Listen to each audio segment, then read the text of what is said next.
Hi everybody, my name is Abraham. I'm your big brother in recovery. Thanking you for tuning back into our channel. Look at the subscription button, press the subscription to subscribe, and also hit the bell notification for upcoming videos.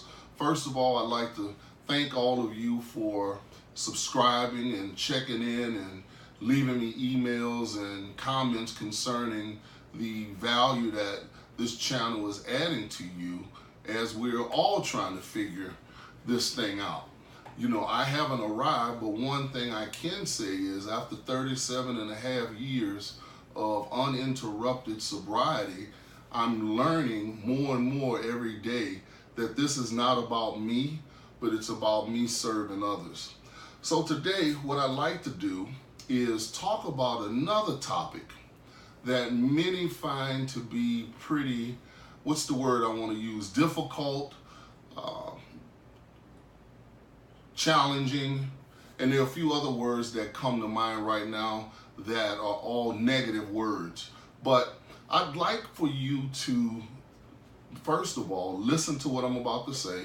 Number two, I'd like for you to pull your book out, because, you know, we like to use the big book as our reference because misinformed men or misinformed people will give you misinformation, and I don't want to be one of those individuals. I think the people that subscribe to this channel, they want the truth and not my opinion, and that's what I did agree to deliver.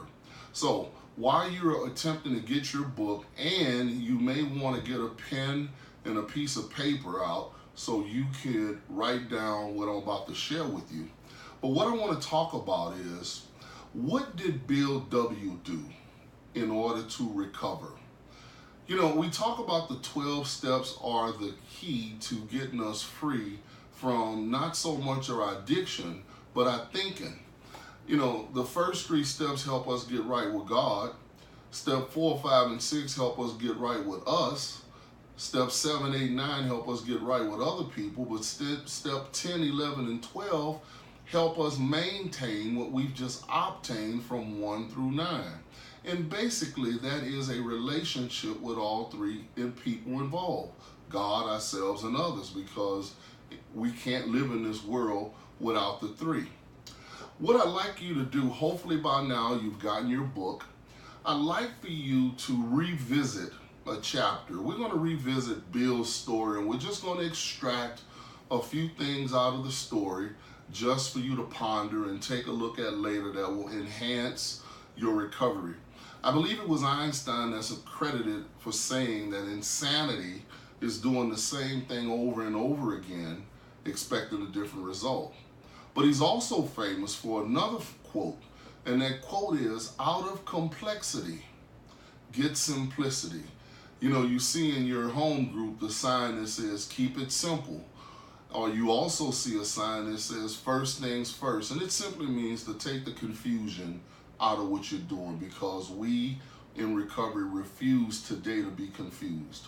So with that being said, I'd like for you to go to your book and I'd like for you to go to page 8. And I'd like to share something with you just as an overview to set this up for you. On page 8, obviously this is Bill's story, and he's recanting what happened to him prior to him coming in recovery. So one of the things we're going to find out is that Bill went to treatment 3 times. He got it on his 3rd. But he used to use with a friend of his by the name of Ebby T, or Ebby Thatcher. And in Bill's story on the bottom of page 8, we find, going to page 9, that Ebby wound up coming back into Bill's life, and he was sober. And he got sober because he told Bill not only how did he get sober, but where he got sober. And I asked you to get the Big Book Dictionary so you can look the words up. And he referenced that he went to the Oxford group. And that definition in your Big Book Dictionary, one of them says, a 1st century Christianity group. I'm not promoting any religion, but I'm just sharing with you what Ebby did.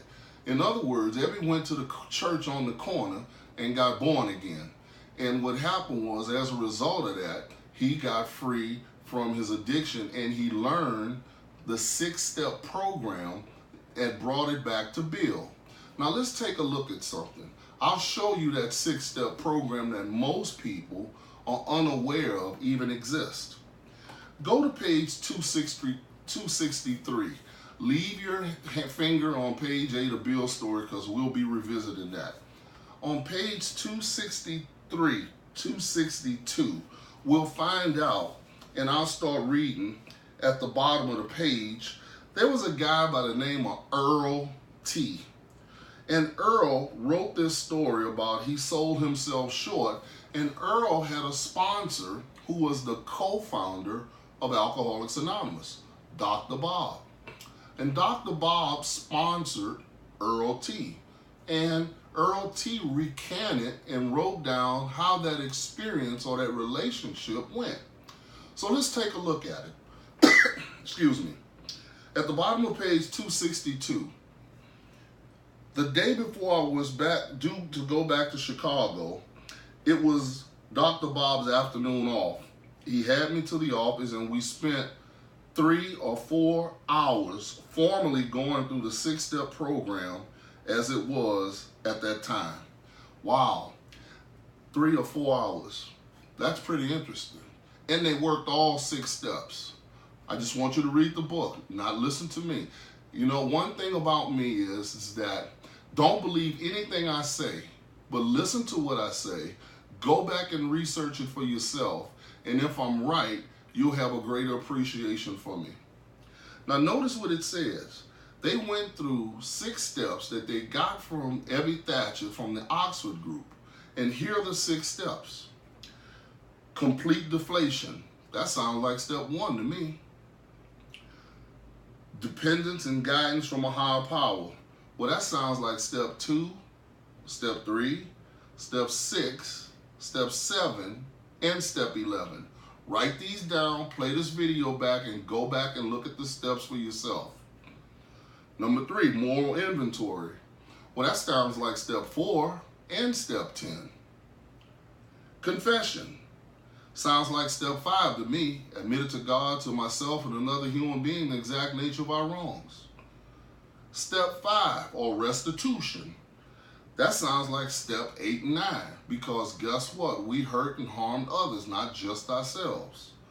But last but not least, continued work with other alcoholics. Well, obviously that sounds like step 10 and step 12. Now notice what it says. Dr. Bob led me through all of these steps at the moral inventory. Well, that sounds like step 4.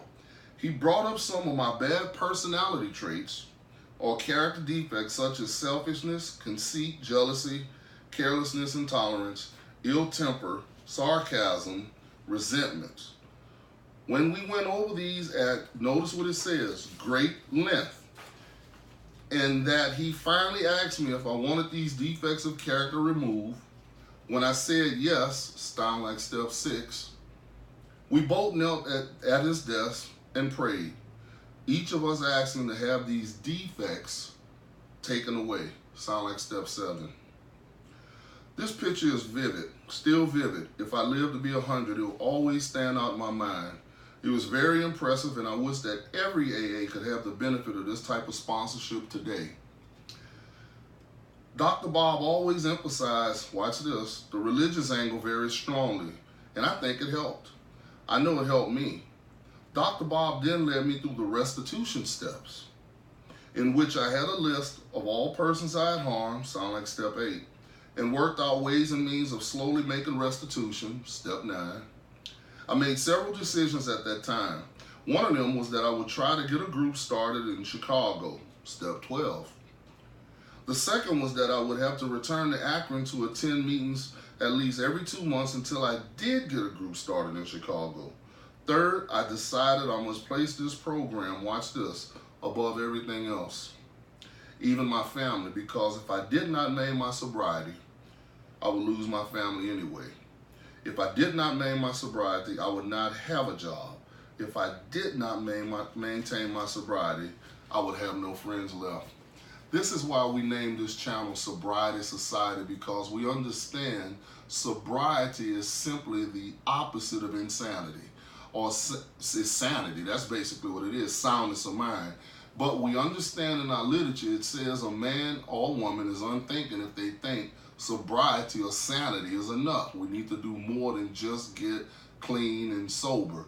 We need to get clean and sober so we can discover, develop, and fulfill our life purpose. Now you see the 6 steps that Ebby Thatcher got from the Oxford group. We just read them. I just showed you in modern times what those steps meant from a 12-step perspective. So when Ebby gave those steps to Bill, I'm going to show you what Bill did and how Bill took all 12 steps. And it's going to be interesting what I'm going to share with you. See, as we stated, out of complexity, get simplicity. This is a simple program, but for complicated people. Go to page 8. Let's take a look at how Bill W. worked step 1. First paragraph. No words can tell of the loneliness and despair I found in that bitter morass of self-pity. Quicksand stretched all around me in all directions. I had met my match. Alcohol, I had been overwhelmed. Alcohol was my master. Sound like step 1, sound like he admitted that he was powerless and his life had become unmanageable. Sounds like it to me. What about you? Let's take a look now at how Bill did step 2. Go to page 12. As we stated, while Ebby was sitting in the presence of Bill, sober as a judge, he started to share some things with Bill about what he learned from the Oxford group. And one of the things that he shared with Bill is how he did step 2. And this is how he did it. Page 12, second paragraph. My friend, which is Ebby, suggested what then seemed a novel idea. He said, why don't you choose your own conception of God? That statement hit me hard. It melted the icy intellectual mountain in whose shadow I had lived and shivered many years. I stood in the sunlight at last. It was only a matter of being willing to believe in a power greater than myself. Nothing more was required of me to make my beginning. I saw that growth could start from that point. Upon a foundation of complete willingness, I might build what I saw in my friend. Would I have it? Of course I would. Interesting. Now I'm going to show you something that most people have never seen but have read over it.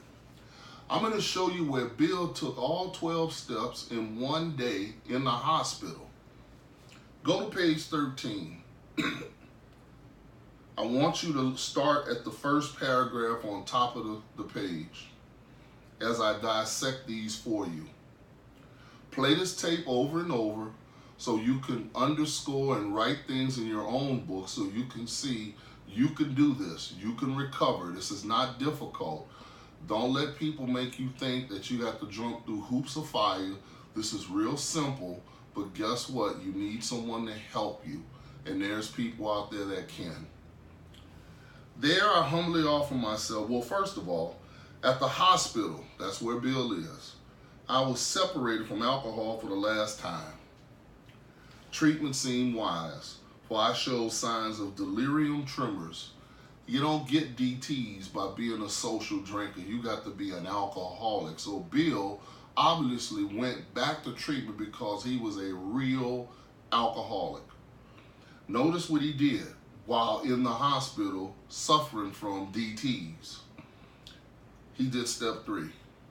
There, I humbly offer myself to God as I then understood him, to do with me as he would. I place myself unreservedly under his care and direction. Here comes the second half of step 1. I admitted for the first time that of myself, I was nothing. That without him, I was lost. Here comes step 4 and 5.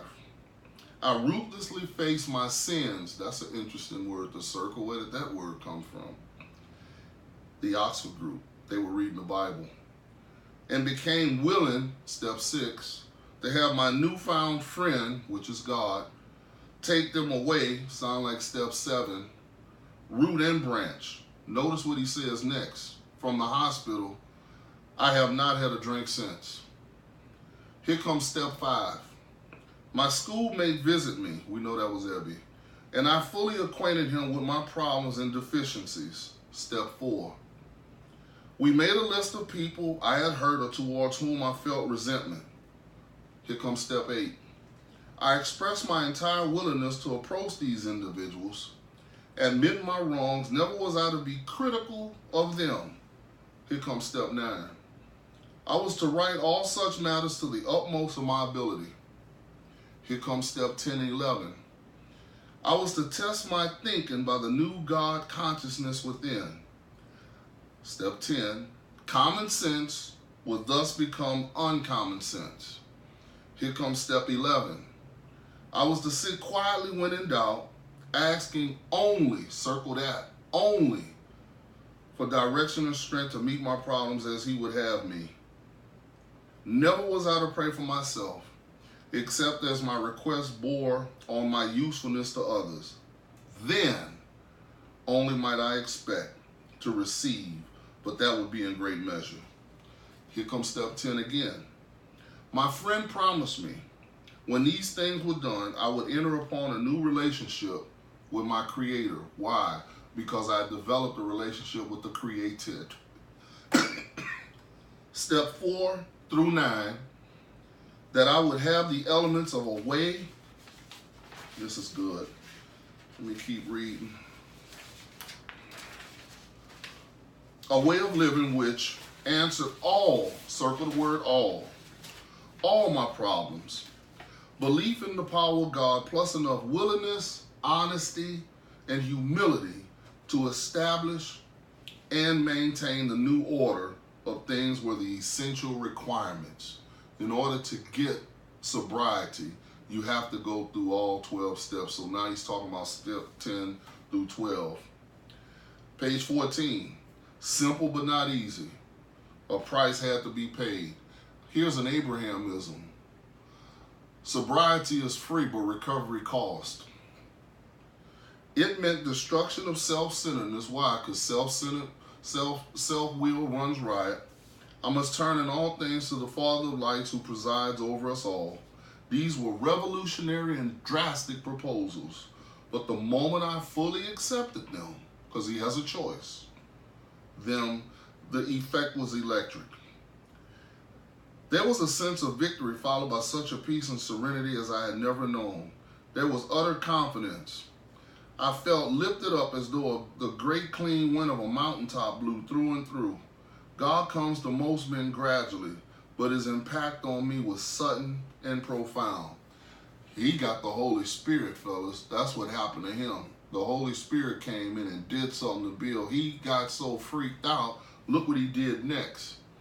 For a moment, I was alarmed and called my friend the doctor to ask if I was still sane.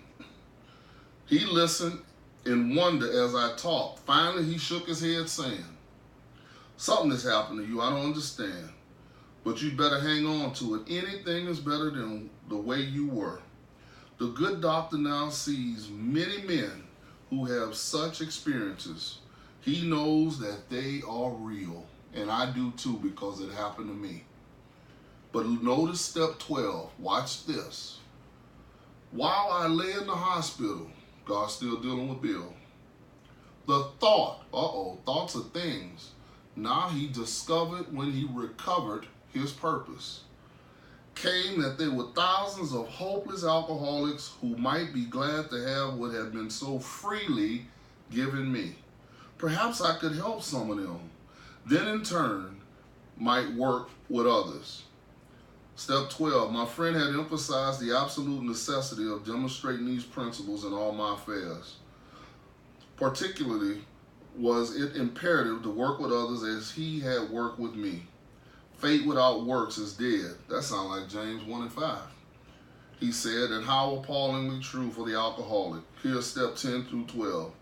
For if any alcoholic failed to perfect and enlarge his spiritual life through work and self-sacrifice with others, he could not survive the certain trials and low spots ahead.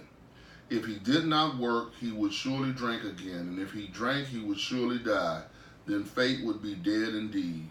With us, it is just like that.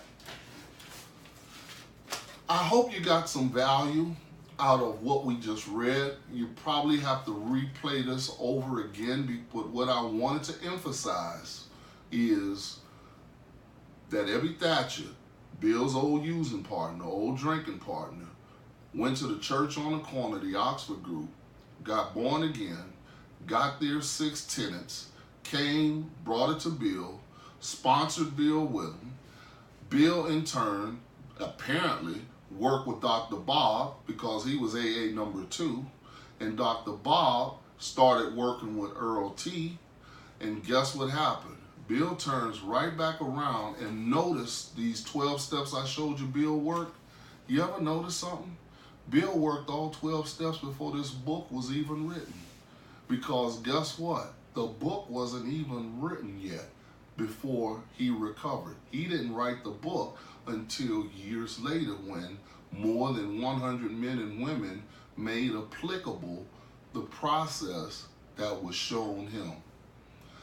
I hope you found some value in this video. I just wanted to do it to show everybody that these steps are not daunting. There's no toil in them. They're not hard, but they do require some work. Simple, but not easy.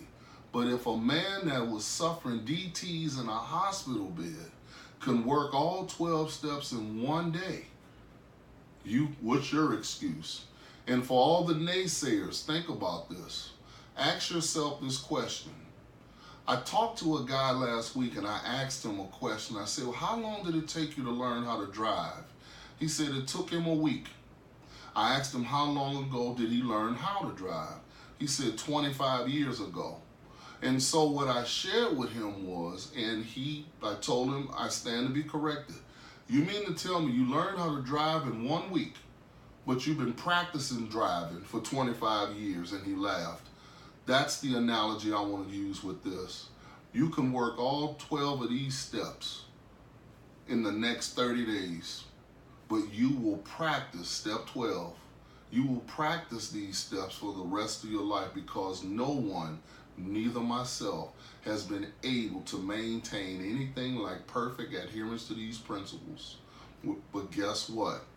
It is doable for you to recover. This is your big brother in recovery, Abraham. Please, again, subscribe, share the video. Oh, and by the way, thank you for letting me know you got a lot of value out of the audio book that we sent out.